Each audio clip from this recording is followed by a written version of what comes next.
NBC Sports Radio and NBCSportsRadio.com brings you Speaking of Sports. This is where we kick aside the box score and take a slightly different view of the sports world and some of the individuals in it. And in this case, some of the deals going down within it. First, we are brought to you by Grainger, serving you with the products that you need to help your facility keep running. Call, click, or stop by today. Grainger, for the ones who get it done. All right, let's get to the business of sports now. That's deal making, and we bring in the professor for that. Rick Horrow joins us now. Good morning, Rick. How about that game last night, huh? Yeah, pretty cool stuff, I guess, if you're a Steeler fan. Pretty embarrassing stuff if you're a Bengals fan. Pretty embarrassing stuff if you're an NFL fan. And so, obviously you can try to legislate, but you can't legislate emotion. And I'm in Washington for the second game today. Washington and Green Bay are not really rivals. They're historical rivals, but they don't hate each other like the Steelers and Bengals do. So, everybody tried as hard as they could to send the signal they wouldn't tolerate it, but it takes just a couple of people to you look back at that 30 yards of penalties, and that will haunt the Bengals franchise certainly for decades, maybe until the end of time. 24 years. 24 years, they're about to get that monkey off of their back, and then out of lack of discipline, really, is what it is. I don't want to get into this too much. We've talked about this plenty this morning. Sorry. I've been no. Listen, I can't help it either. I can't help it either. I mean, I've talked about it all morning long. It's shocking. It's disappointing. I'm not a Bengal or a Steeler fan, but Vontaze Burfict has got to go. There's no place in our game for that guy and those kind of antics. Trying to hurt people, deliberately trying to hurt people. A fine isn't enough. A suspension's not enough. He's got to go. Let's talk about the Golden State Warriors in the NBA. Wow, what the Golden State Warriors are doing is pretty amazing. Actually, Klay Thompson is out saying yesterday that, if we'd have stayed healthy, we'd still be perfect. Wow, what a juggernaut they would be if they were still undefeated right about now, huh? Yeah, and I'm not sure that's the greatest comment in the world, but you know what? At the end of the day, they're still the best record in the history of the NBA after those number of games, and they'll continue to build on that streak. And so the only question with them is, will they stay healthy? Will they keep their stellar play up? Will they break Michael Jordan and the Bulls' record for single-season wins? Mm-hmm. And also, will LeBron motivate his Cavaliers to get revenge on the upstart California team? And even more important than all of that, to Joe Lacob and the guys that run it, will this be the political fodder and fuel needed to get the arena done and committed on the waterfront in downtown San Francisco? Looks pretty good to me. Yeah, boy, if this doesn't do it, nothing will. Let's talk about daily fantasy sports. We've talked about this a lot. As a matter of fact, I was bowled over by some of the numbers in the Horrow Sports Brief this morning. $300 million in television advertising. Just how many of those ads do you suppose we saw this year? Well, the answer is 78,000 times. Is it coming back next year? Seems like they're going to have to make a deal with the Justice Department if they want to stay in business, yeah? Yeah, and you're not making that number up. If you've seen one, you've seen 78,000, and I think it's over the top. I think we're tired of it. But, yeah, it's a deal with the Justice Department and individual states because the feds have the ability to coordinate all of that.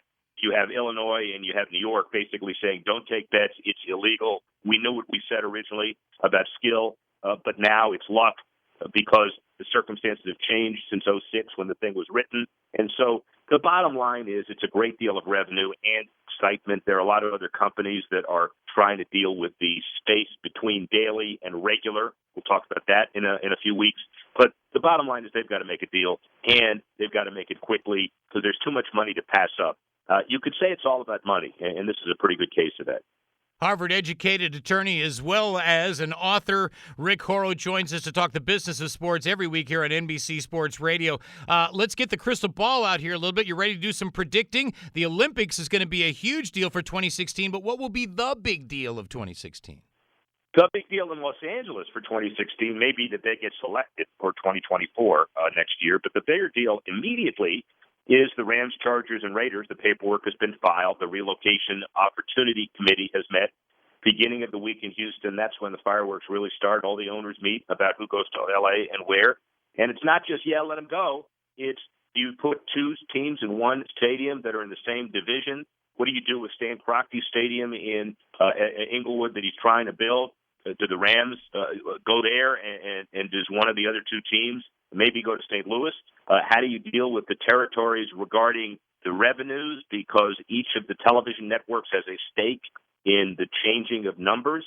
So, my predictive crystal ball, let's wait next week. I really do believe there will two of those three teams will end up in L.A. as early as next year. Let's skip down to Major League Baseball, which is months away, but the excitement is building, especially in Wrigleyville. The curse of the Billy Goat is now up to 108 years, but after winning some postseason awards, looks like the Cubs are poised and ready to make a run. Vegas thinks so too. What does that mean dollar-wise, Rick? Well, it means dollar-wise to Arrieta and Joe Madden, Chris Bryant winning awards, and that's big. But the 6-1 odds of winning the pennant, this is the series, the 7-2 odds of winning the pennant. Franchise values go up. Wrigley Field renovation being completed. Prices up. The value of the franchise skyrockets as well. That is a brand, obviously, that transcends winning. If it depended on winning, their last 180 years have been a bust. But the Cubs' value is higher. Guess what? The increase in value of the Cubs increases the value of all the franchises. So kudos to Tom Ricketts and his ownership group. Gotta love that. Back to the NFL. The coaching carousel is still rolling. As a matter of fact, I hope to see it can Marvin Lewis because he's clearly got no control over that team at all. But in Philadelphia, Chip Kelly is out, but it looks like Tom Coughlin is going to be interviewing for that job. That's an interesting hire, isn't it? Well, it is, but then, is Chip Kelly going to the Niners? Everybody talked about all of these coaches meeting. Adam Gase committed to the Dolphins. The value of that can't be overestimated because you've got a $300 million annual revenue juggernaut and a franchise whose average overall value is $1.4 billion. Right. And you're basically hiring the COO of that company, so you better not make a mistake. Good stuff, Mr. Horrow. Thanks once again. We'll talk to you next week.